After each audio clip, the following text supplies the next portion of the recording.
Hi guys, good morning. Nandito po tayo ngayon sa beach. Dahilan kung bakit nandito po ako, dahil sa Saturday po ngayon at may trabaho po ako dito sa area na to. At katatapos ko lang sa isang pasyente, banda riyan sa likuran. So, meron pa akong 40 minutes na tawag dito standby. So dito muna ako magpahangin-hangin. Ang sarap sa mata. Ang bilang nasa beach. Sarap sa pakiramdam. Ganda ng hangin. At ang ganda ng tubig. Napakatahimik. Look. Ayan.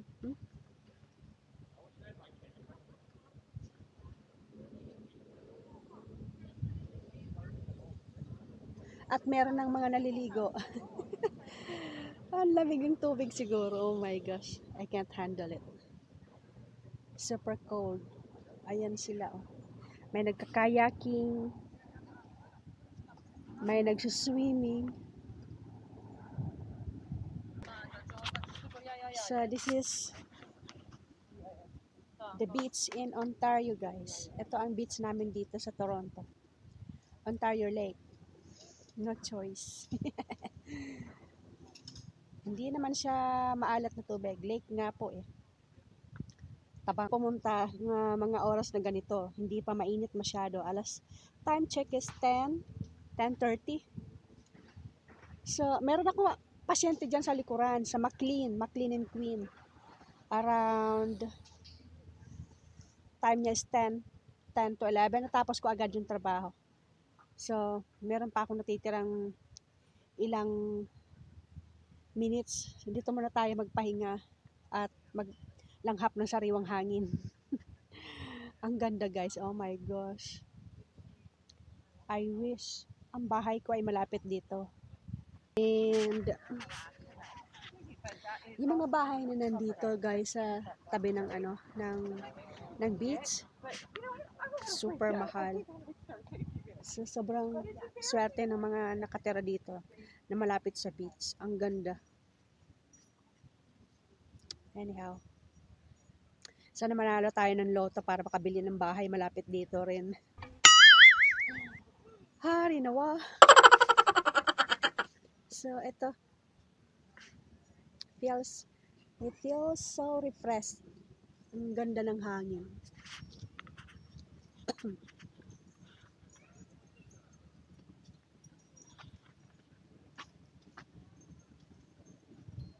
Mamayang hapon, marami na ng tao dito kasi lalo na pag mainit na, mga nagsuswimming sila, lalo na maganda yung araw ngayon.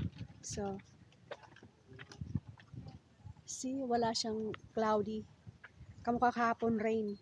Ngayon, maganda talaga. Tingnan nyo. Kaya mamaya, madami na to dito kung mga pupunta.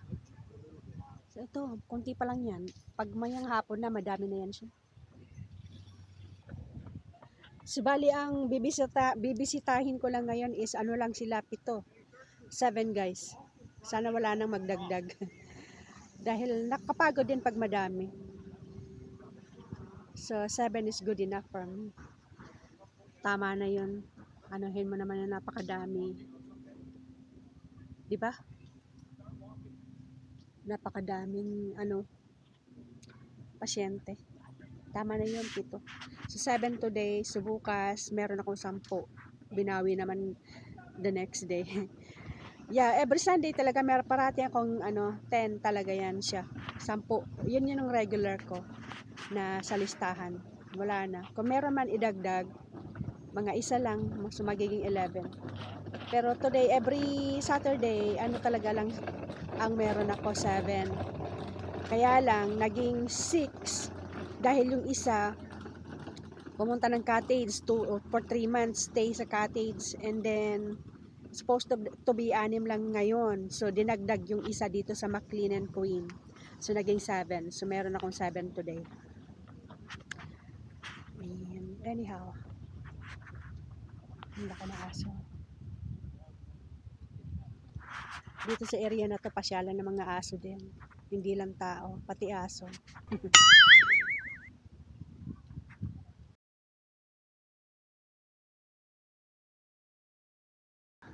Ito naman ang kagandahan sa trabaho na to, guys, pag sa labas.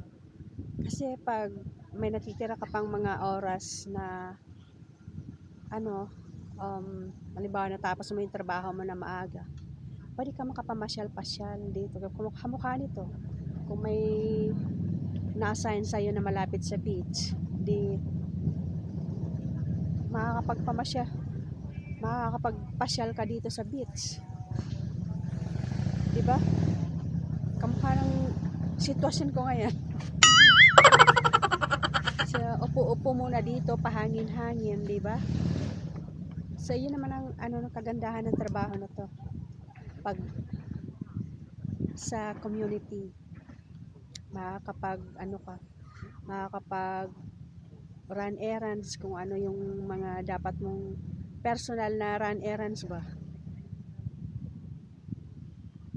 Mga may bibilhin ka, mabibili mo na agad dahil may natitira ka pang oras. Kamukha kung sa facility ka magtatrabaho, sa long-term care facility, as in long ka lang talaga sa loob ng building. Hindi ka pa sobrang pagod. Masasakit pa yung katawan mo dahil sa overwork, dahil hindi lang iisa ang pasyente mo. Hindi siya kamukha ng sa community na 1:1. Doon is madami kang i-handle, guys. Kaya mostly madami nagrereklamo na pagod, masasakit katawan, minsan masasakit yung mga balakang. Siyempre may kasama na yung buhat dyan, lifting ba, kasi mostly na long-term care facility is kulang sa staff, understaff, guys. So madaming ibibigay sa'yo na pasyente na i-handle mo. Dito sa community, guys, is 1:1. Ayun naman ang kagandahan. So hindi ka masyadong pagod. Paisi-isi lang. Minsan nga mayroon lang nagpapatimplang kape. Kamukha dito kay grandma. Grandma na tawag ko eh. Sobrang bait. Ano siya, tawag dito, local Canadian. Ano lang, able pa naman siya. Binuksan ko lang yung mga bintana dahil siya lang mag-isa. Tinulungan ko magbukas ng mga bintana dahil morning time dito. So kagigising lang niya. Hinugasan ko lang yung mga plato niya pinagkainan kagabi, and that's it. Sabi ko naman, grandma, meron pa bang akong dapat gawin na hindi mo kayang gawin? So gagawin ko na kako, sabi ko. Sabi niya, wala na, that's it. I can still able to do my breakfast, sabi niya. Oh, that's good, sabi ko. That's also an exercise for you. So yan, guys. Kaya case to case basis lang naman. So hindi lahat ng pasyente is able, hindi lahat ng pasyente is nakagawa pa ng ng mga bagay-bagay.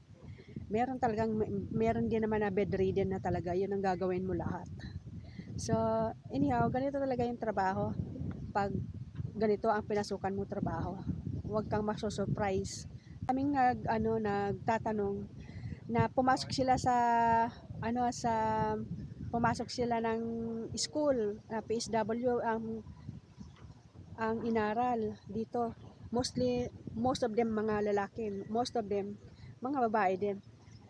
May mga nagtatanong sa akin kung ano ba daw ang trabaho ng isang PSW. Sabi ko it deals with personal.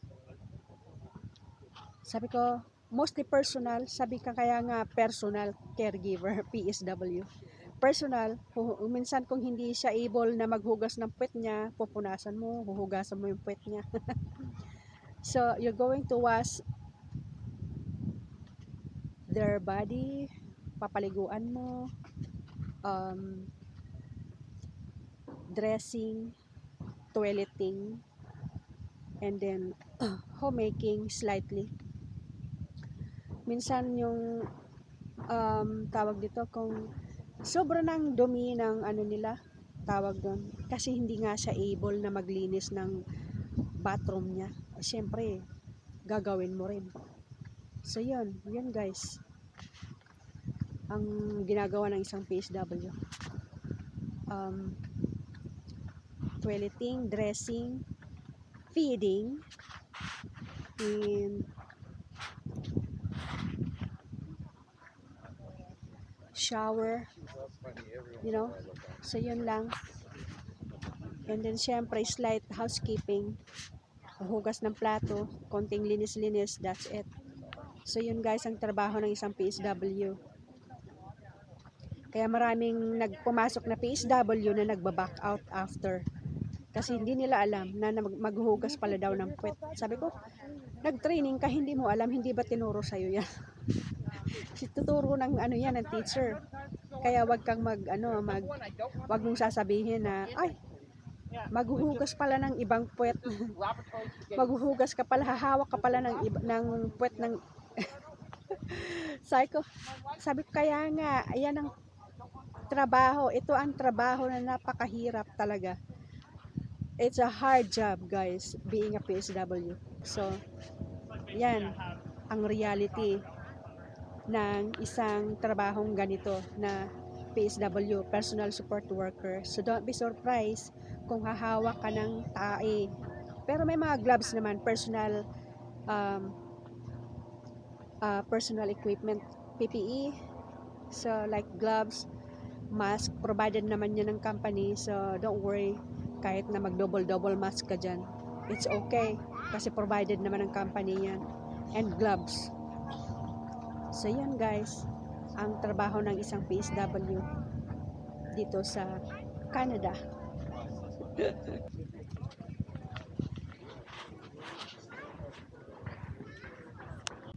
So may nabasa ako dito sa reddit.com. Ang sabi niya, what is it like to be a PSW in Ontario? What are your experiences, good or bad? So meron nag-comment dito sa isa pang ano niya, sa question niya. Sabi niya, is the worst job I ever did. I can't even imagine a worse one. It's the worst job. That sure why anyone would sign up for it. Kaya itong trabaho na to guys, hindi para sa lahat. Yun talagang kung malakas ang sikmura mo sa pang-amoy, sa mga nakikita mong environment nila, kaya mo yung trabaho na to. Yung mga pihikan at mga sensitive sa amoy, hindi mo kaya to. Lalo na kung makita mo ang number 2 nila, BM, lalo na yung hindi na able, mga disabled na, syempre ikaw ang maghuhugas ng mga puwet nila. Pupunasan mo, lilinisan mo. So kung hindi matibay-tibay yung sikmura mo, ay talagang magpipiyok ka sa amoy. So yun guys, ang pinaka the worst, yung maghahawa ka ng number 2. Lalo na yung mga local Canadians, hindi sila, pihikan sila guys. Kaya mostly na PSW is immigrant from other countries.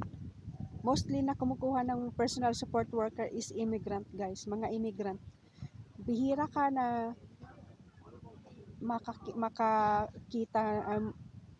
makakita ng local Canadians na pumasok ng trabaho na ganito, dahil sila yung pinaka number 1 na sensitive, or yung pasyente ko nga may anak na daughter niya, may pamilya na rin.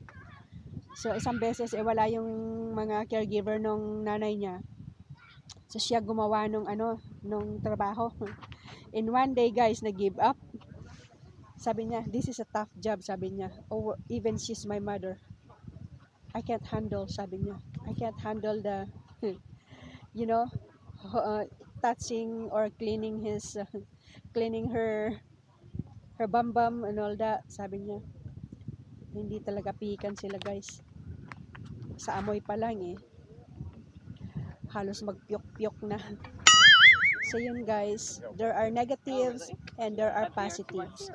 But mostly, negative yung nababasa ko dito. Hangin talaga, oh my gosh. So yun guys, ang PSW na trabaho ay para lang talaga sa matitibay ang sikmura. Yun lang masasabi ko talaga. Kasi kung hindi matibay ang sikmura mo, hindi mo kaya ito. Mag-give up ka talaga. Pero kung no choice ka na trabaho at wala kang ibang makita, pagtatsagaan mo lang at masasanay ka rin sa una lang. Ako sa una, experience ko nito sa trabaho na to. Noong una, as in nababahuan ako nung unang paghawak ko pa lang. As in, sobrang mabaho talaga pagka nakakita ka ng ibang number 2 ng ibang tao. Tapos hahawakan mo, syempre may gloves ka naman, at lilinisan mo yung mga puwet nila. So medyo nandidiri talaga ako nung una. Nung araw-araw ko na ginagawa paulit-ulit, nasanay na lang din ako, nasanay na lang din yung mata ko, at nasanay na lang din ako naggawin. So mostly talaga guys, ang ginagawa ko nung una, as in nagtatlong patong pa yung mask ko noon 3 mask. I use 3 mask para hindi ko lang maamoy. Pero nung na medyo nasanay-sanay na ako, dalawang mask. Dalawang mask. Pagka ganon, pag medyo maamoy, dalawang mask. Pero nung nasanay na yung ko, mata ko katitingin. Sago, ay wala na. Minamani-mani ko na lang. Siyempre may mga technique din yan. Dyan, so ayun. Para mabawasan yung amoy, nag-spray muna ako ng Lysol. So parati yan ako nagre-request, please, can you please buy Lysol next week when I come back? Lysol spray. Bibili yan sila. So yun, spray muna ako ng Lysol, and after that, anuhan ko na para ma-minimize lang ba yung amoy. Tapos yun, sako siya lilinisan. So yun guys. So that's all for today guys. Thank you for watching and listening for my chika. Ito lang talaga, nagpapalipas ako ng oras dito. At while nagpapalipas ng oras, pag-usapan natin yung ganitong trabaho, experiences. So yun ang na-experience ko. Pero mostly, na na-assign sa akin na mga matatanda is puro mababait. Super. Kung meron man hindi mabait at medyo miserable ang buhay niya, anuhin na lang natin, intindihin. Tawag dito, huwag mong awayin, don't argue with them. Yun lang gagawin mo, is tahimik ka lang. So, kasi hindi natin alam kung ano yung dahilan kung bakit siya miserable. Siguro nag-experience siya ng suffer na pain sa katawan niya, kasi lahat ng yan may mga nakaramdaman na guys. Kaya hindi yan sila hihingin ng tulong sa government na magpa-assign ng PSW sa kanila kung kaya pa nila ng mga sarili nila. Kaya bakit sila nag-ask ng help sa government na magpa-assign ng PSW everyday? Kasi hindi na nila kaya ang mag-isa sa mga gawain na sa pang-araw-araw na gawain nila. Kasi kung miserable nga siya, tapos tawag dito, binubuli ka niya, wag mo lang pansinin. Kasi kung papatulan mo guys is always ano yan, magko-complain yan sila sa agency mo or sa pinakataas na public health. So ikaw din, kaya mo mawalan ng trabaho, anuhin mo na lang, sakayan mo na lang, go with the flow. At bandang huli marirealize din ng pasyente na yan kung bakit siya naging miserable sa'yo. At bandang huli at hingi-hingi pa rin siya ng paumanhin. So bandang huli magsusori yan sa'yo, guys. Kasi bakit siya naging miserable? Dahil masakit, meron siyang masakit sa katawan. May iniindang sakit o kaya may iniindang, alam nyo na, health problems.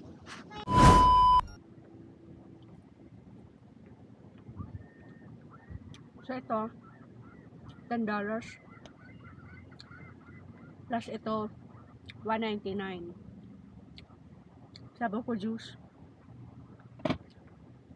So $12 lunch. Ang taas ng palitan ngayon, grabe. 42.85 per dollar.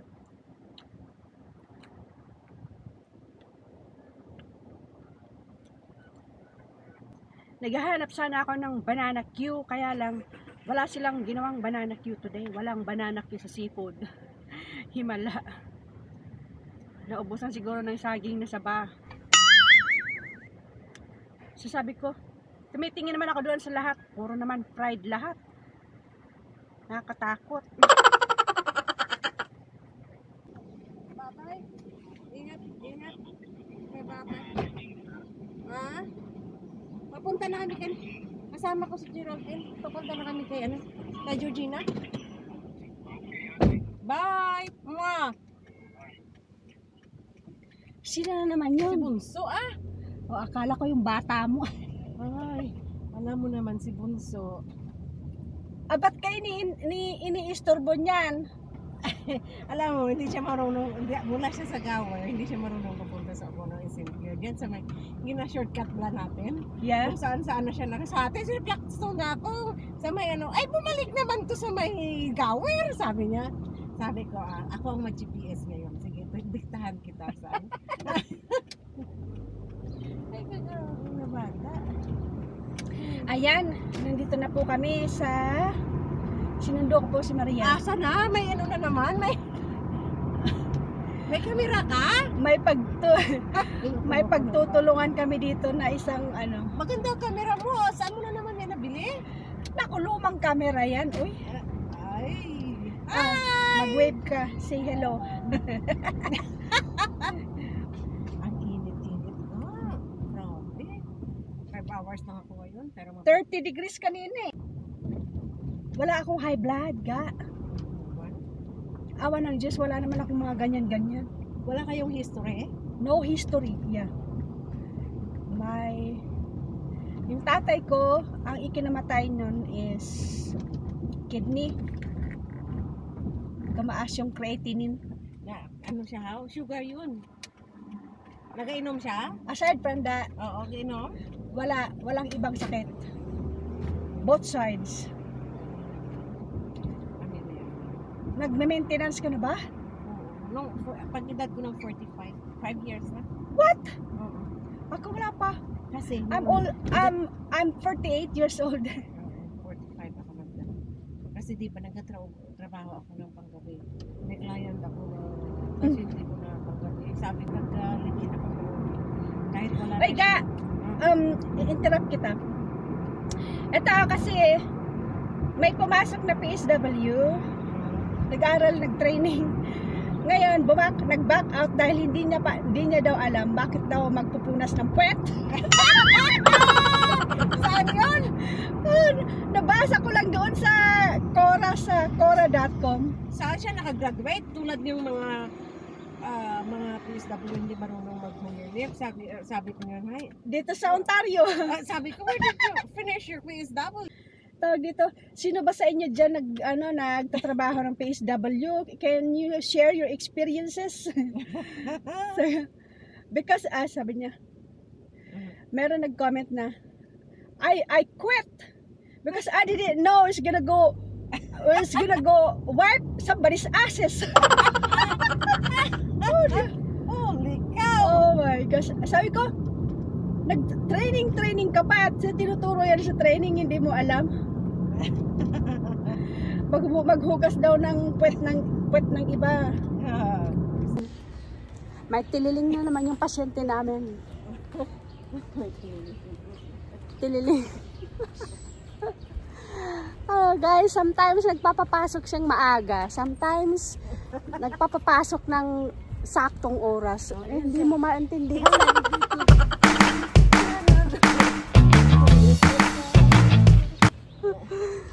Oh my gosh.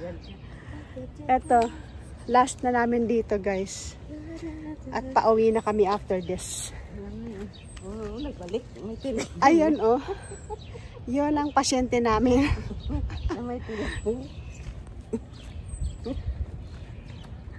Naggagala-gala pa sa labas. Nanginginain ng panggabihan. Hello! What are you having for dinner? Nuts? Digging something? Ay, nagpipicture mag-isa doon, oh. Nagsiselfie mag-isa. Ala, sige. 1, 2, 3, go! Smile! Ayan, natapos din kami. Uwi na. Si Ramon. Uwi na. Charot mo yung